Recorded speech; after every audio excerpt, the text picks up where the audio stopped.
This is what technology can deliver. It's equipped to support e-governance, e-commerce, infotainment, resource mapping, and meteorological and other services in the African country. We're also looking to reach out to the remotest parts of India by making them more connected.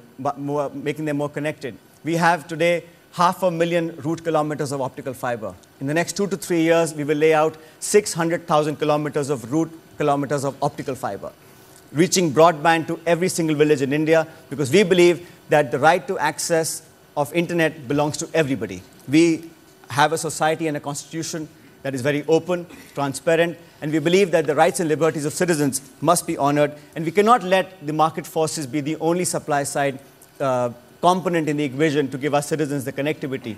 It is the responsibility of the governments also to provide access to internet to their citizens. We are targeting 160 million households with high-speed broadband internet by 2014. We want every Indian to be connected to the information highway. In urban areas, mobile penetration rates have risen exponentially. Broadband connectivity is on the rise.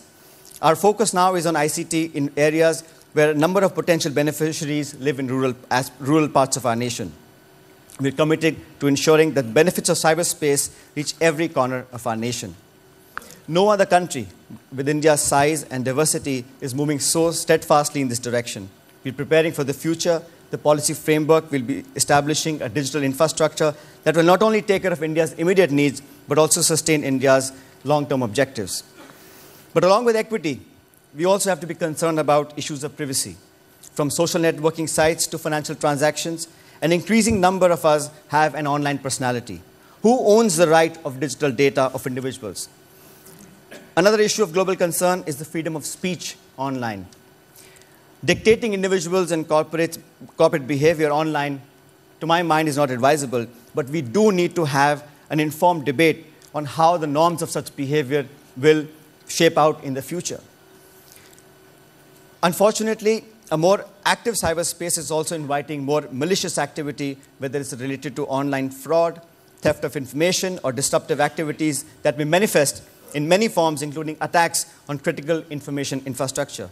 These developments are likely to concern all such nation-states that are increasingly relying on the use of internet to improve governance and make the growth process more inclusive. At stake are concerns about confidential data being used for illegal activities. The very survival of new businesses, models such as e-commerce, is a clear dependent on security of our cyber systems.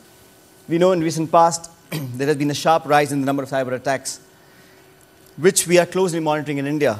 To give you a recent example, an event as benign as the Commonwealth Games, there were thousands of cyber attacks during the duration of the Commonwealth Games that we conducted in New Delhi not too long ago.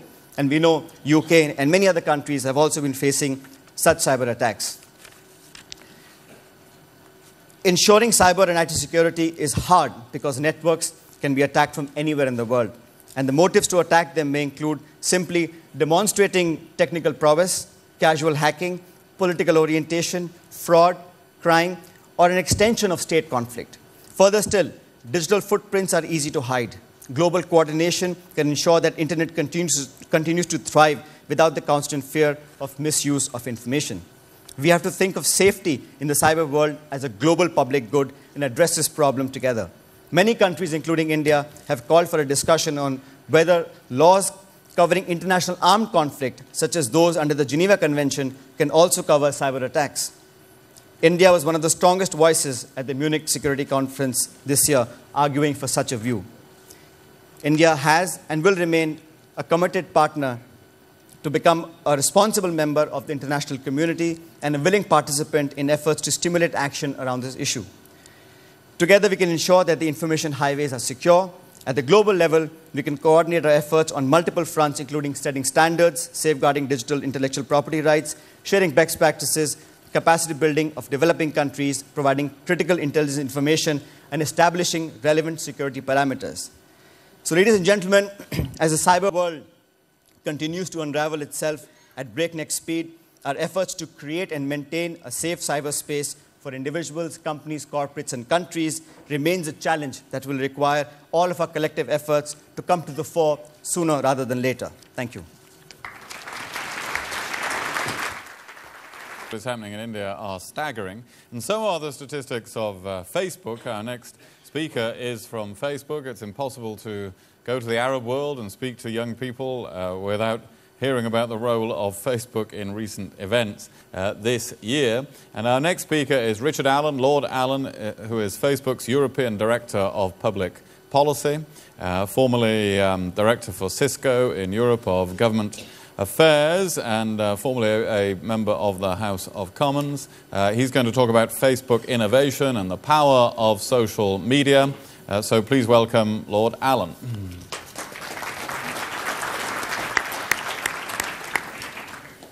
Thank you very much, Foreign Secretary, and it is indeed a good moment to be discussing the significance of the Internet and our hopes and fears for it, as I think we're at a tipping point where Internet, in terms of public policy, moves from the edges of the public debate into full-on centre stage.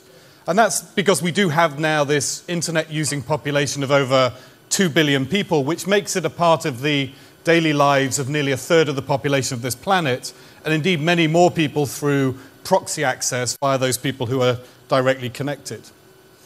Now, in terms of this debate, there is now a trend towards thinking of access to the internet as being itself a human right.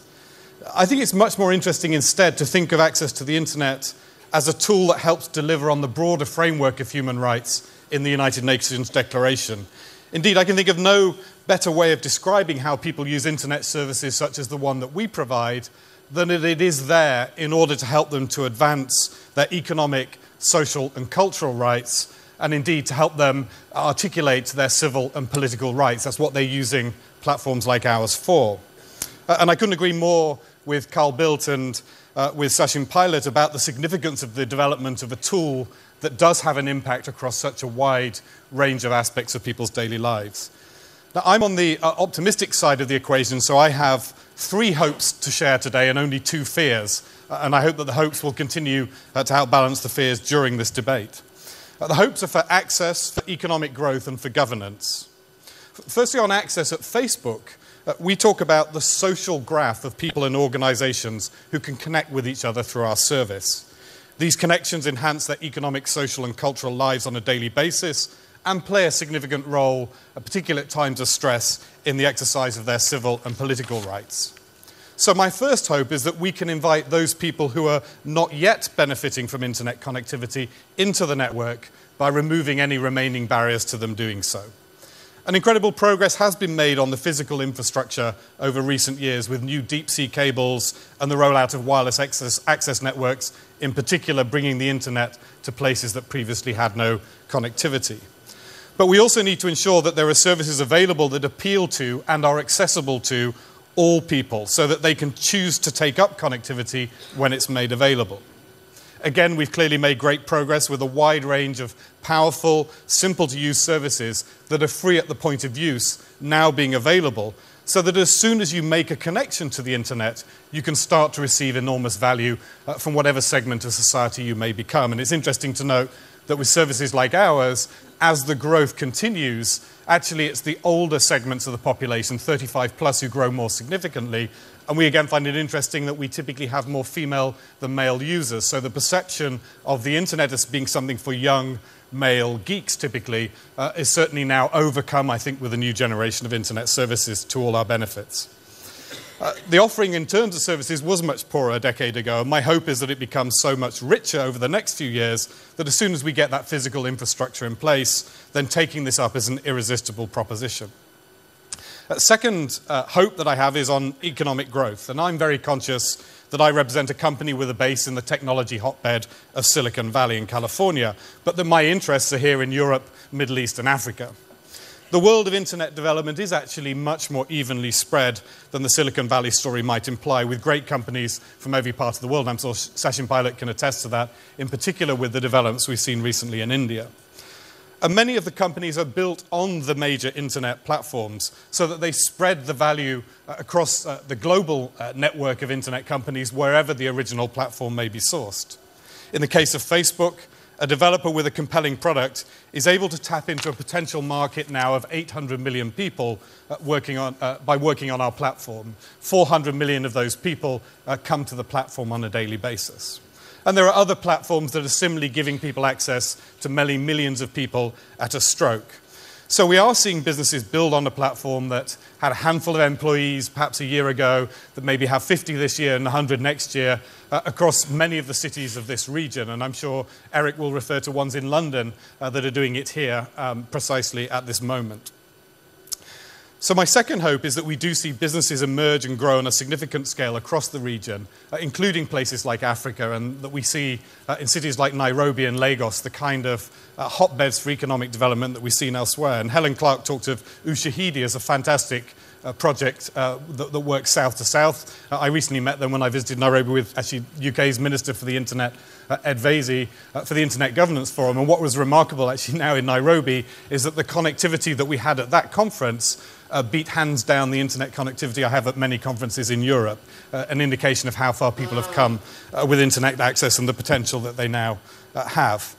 So we are seeing this new generation of internet services delivering value, I think, to organizations now globally and people building across those platforms.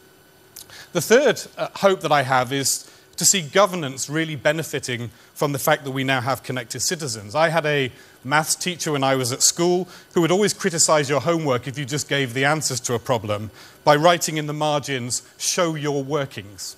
It wasn't enough to have the answer, he had to see how you arrived at that answer.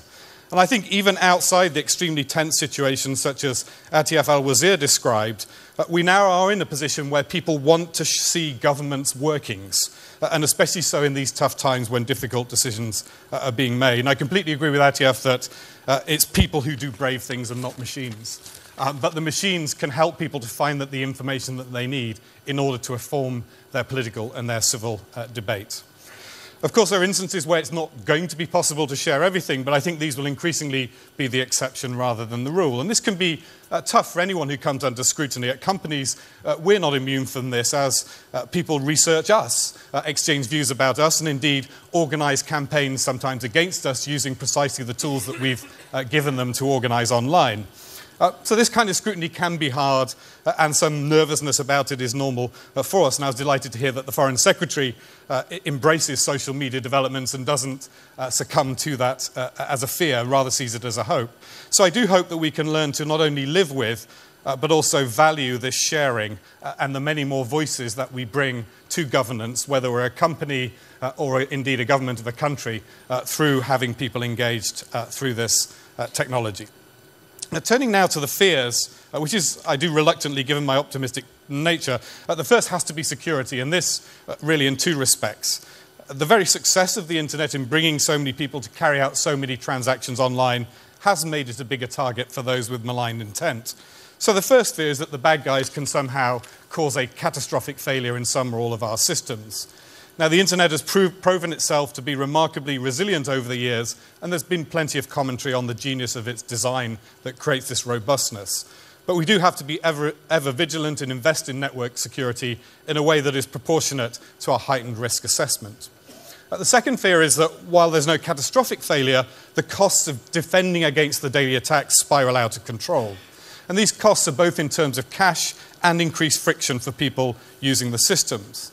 Of course, it's good to implement security technologies such as encryption and enhanced access controls, and I think our sector has been doing so extensively over recent years. But it does come with a cost, and it can act as a barrier to access, so it's not always the preferred option to those seeking to keep barriers as low as possible for their legitimate users.